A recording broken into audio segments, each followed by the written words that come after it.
I need to talk to you all about something very, very important, and it has to do with the Chadwick Boseman situation. So listen up.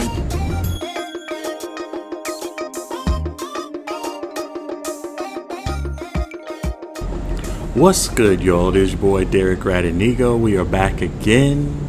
Make sure you like, subscribe, share the channel. Make sure you hit the notification bell, ding ding, so you get these videos as soon as they come in. That's when you need to get them, as soon as they come in, so we could, go over it. You could talk about it, listen to it, call the friends, say whether you liked it or disliked it, or say whether you was hating on it or loved it, Make sure you hit that notification bell. Look, let's talk real quick. I made another video about Chadwick Boseman, the actor who passed away, unfortunately, tragically, sadly, at the age of 43, diagnosed with colon cancer, I believe in 2016. That would have made him 39 years old. Way too young, right? Way too young. There's something we need to talk about, though, right now when it comes to this. There's going to be a lot of people who are living in fear, okay? There's going to be a lot of people who, when you hear stuff like that, it's almost like when you hear about somebody getting shot in your neighborhood. For the next 2 weeks, you scared to go outside. You know what I mean? Even though you've been walking outside your whole life. If they get shot one time in your neighborhood, that fear starts to manifest inside you. And it says, don't go outside no more. Don't go outside. We have the same situation here. I feel like a lot of people right now are going to be like, my great-grandma had colon cancer, my great-granddaddy, my granddad, blah, blah, blah. And they're going to start living in that fear. And I said in the last video, please do not live in fear. Do not have any fear into your body. Fear is stronger than poison. You have to negate it out. You have to start thinking positively and being like, whatever it is, I can eradicate it anyway. Don't allow fear to come in and start creating problems, because it can. It's that strong. People don't like to think that. They're like, oh, it's just fear. No. Fear can create disease and death and destruction. So what we want to do here is talk about possible things you can do. And I want to tell you about my situation, okay? In my situation, years ago, I said to myself, I've had family members who've had colon cancer. And so when that happens, you go get screened. And when I talk about screening is when you get a colonoscopy or an endoscopy. Now, a colonoscopy is where they go through your rear with the camera. You know what I mean? Don't worry, because you're asleep. Okay, you're asleep. It ain't like it's just not like crazy, prison movie or nothing like that. Like, you're asleep, and then they go through your backside, and the endoscopy is when they go through your throat. So I always make sure, and I've done this before twice already. I've done it twice. Now, you may be saying, Derek, how is that possible you did it twice when in my state, in my city, in my county, they said I can't get a colonoscopy till I'm 50 because that's the insurance, and the doctor says you don't have to come until you're 50. Well, let me break this down for you, and let me explain to you what it means to be proactive rather than reactive, and explain what they're banking on versus your self-worth, okay? So here's the reality. The reality is I've had family members who've had colon cancer, passed away from colon cancer, including my grandmother. So I understand that a lot of times colon cancer can come developing from a polyp, what they call a polyp, inside your body or whatever. And if you get screened and they're going with the camera, they just remove those polyps. They remove them.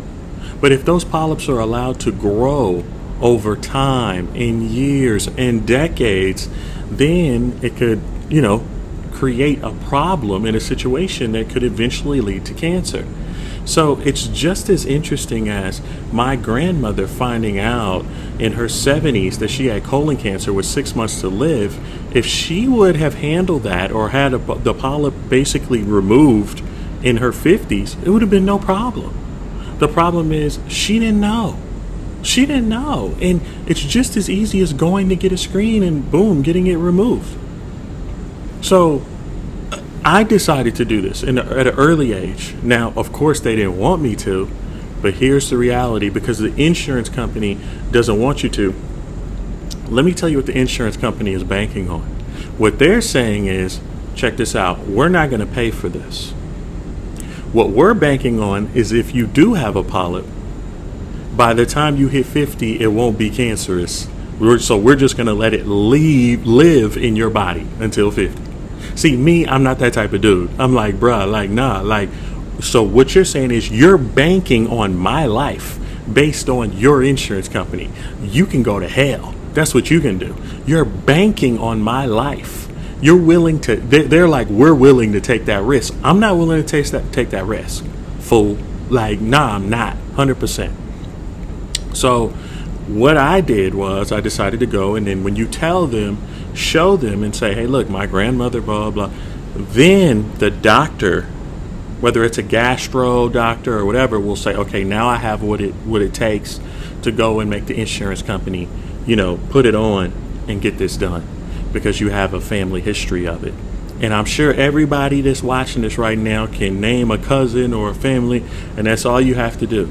Now, the doctors want to do this, but if the doctor says no, his hands are tied because of the insurance company. So you have to help the doctor out here. The doctor may be like, well, I don't want to do it. Nah, bro, you need to do it. You need to do it. Let me help you out. You know what I mean? Because I know you're probably worried about the insurance company. Let me help you out. Now, me, when I go, and when I did it twice, I believe both times they found like a little polyp. And then as they find it, it just comes out. Like they just snip it out. It's nothing. But over 30 years, it becomes something. These are the things that nobody talks about. You know what I mean? These are the things that no one just kind of chooses to tell us. They're choosing to tell us about Lady Gaga, and they're choosing to tell us about Ariana Grande. But nobody wants to talk about, hey, look, we can prevent this if we go ahead and do this screening. Let me tell you how the screening's going to go.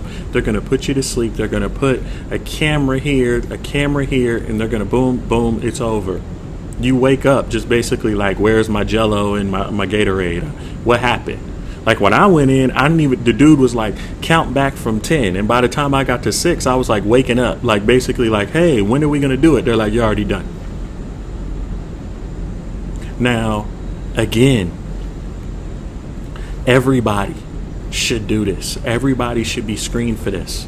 And, I used to say it was family history. I don't even care about family history anymore. I just feel like everybody should do it. Regardless, everybody should just start being proactive about everything.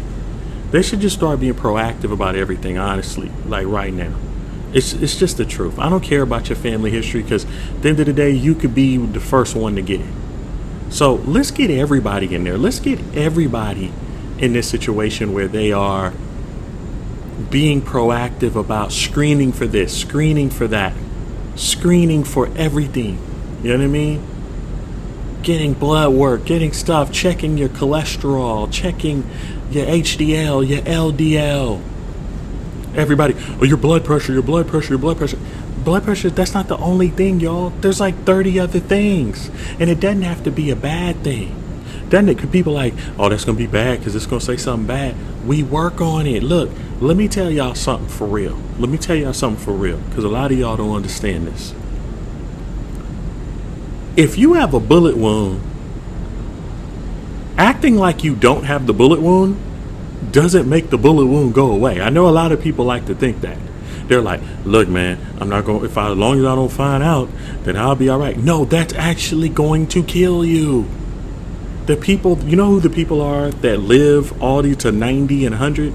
They in there getting all these damn screenings so they can handle it before it becomes a situation that is, unreversible. It's the truth. These people been handling these. People are like, oh yeah, you see that lady, she lived forever. She was eating sweet potatoes and salad her whole life. It had nothing to do with no damn sweet potatoes and salad. Although you do want to eat right and drink your water, it really has to do with people being proactive about being screened for stuff. They're proactive when it comes to screening for everything. Their eyes, their ears, their whatever. They do yearly checkups with the doctor. You know what I mean? They get prostate exams. They do it all. Now, a lot of us will be like, I don't have time for that. I don't have whatever. Look, man, are you serious? You could take 1 week out of your year. 1 week out of your year. 1 week out of your year, y'all. And be like, Monday I'm going to the primary care for this gambit. Tuesday I'm going for this. Wednesday I'm going for these. And then Thursday, boom, I'm done. Now I just got to wait for the results and then go from there. And if it's something foul, we got to handle it. If it's okay, then boom, I'll see y'all next year. How do y'all not have enough time? Y'all are all over here waiting for the new season of Cobra Kai and the Karate Kid. But you don't have time to scream. Nah, I'm not having that no more. We got to do this. We got to do it. You know? Put forth that effort. Trust me, you'll feel better. Don't live in fear. And even if it is something that's going on, you can get past it. But you have to understand, in order to get past it, you're 10 billion times better off knowing it's there. You're 10 billion times better off knowing there's a killer inside your house with a gun than you sitting there sleeping, counting sheep in your sleep while the killer is walking around and you sleep. It's better to be awake and aware regardless, and it's better to know what's going on. You feel me?